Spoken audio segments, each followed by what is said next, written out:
122 to 114 was the final tonight.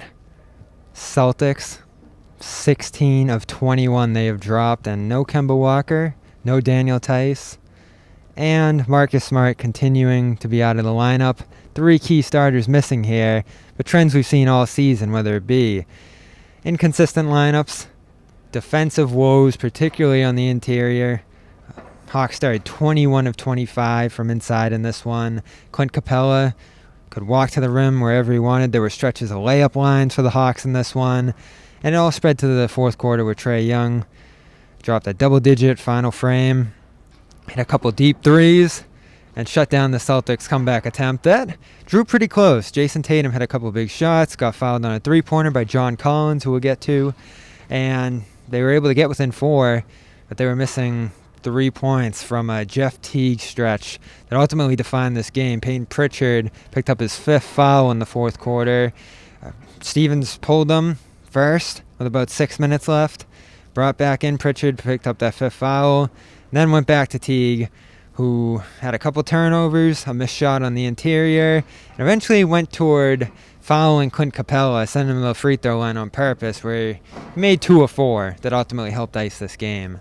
So where could they go in this one? They started Jaylen Brown, they started Jayson Tatum, Semi Ojeleye, Tristan Thompson, some of the regular contributors, but no Peyton Pritchard in that starting lineup, and no Robert Williams, who was outstanding. Both those guys certainly got their run throughout this one and had chances to stop the Hawks. So they weren't answers. They played better in this game. Their bench run in that late first quarter stretch was the best the Celtics played in this entire contest, but nothing lasted.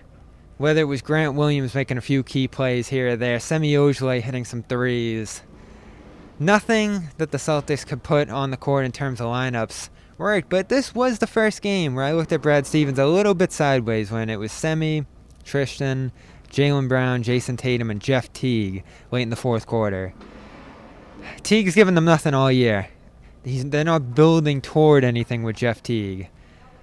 He might be their second best point guard out here if he's still better than Tremont Waters.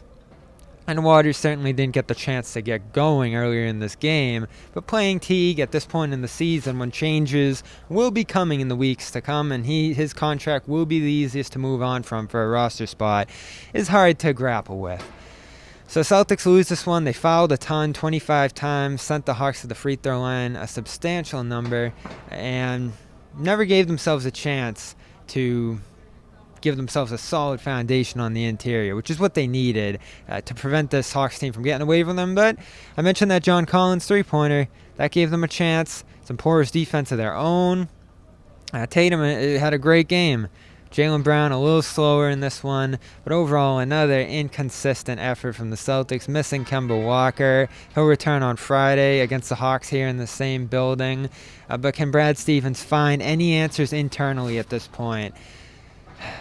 Maybe for a night here or there, if they run into an opponent like the Denver Nuggets coming back from the West Coast, down a few starters themselves. That's the only glimpse of light we have with this team right now.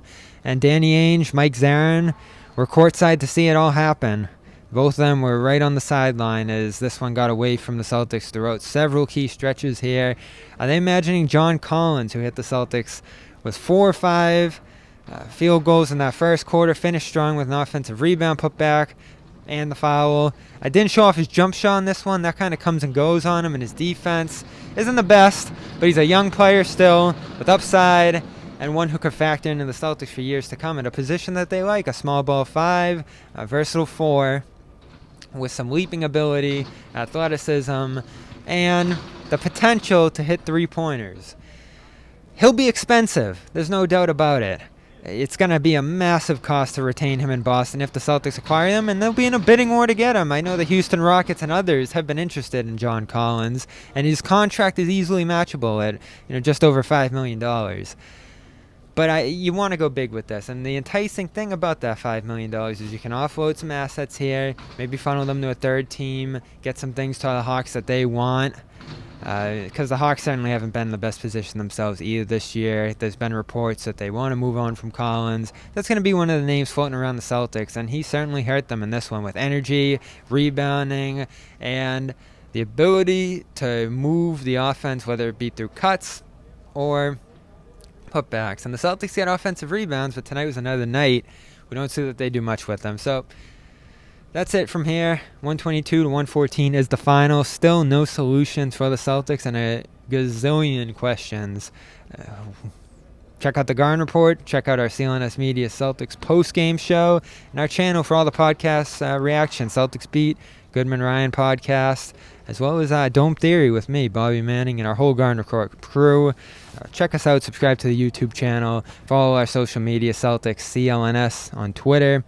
And we'll be back here on Friday for Hawks versus Celtics.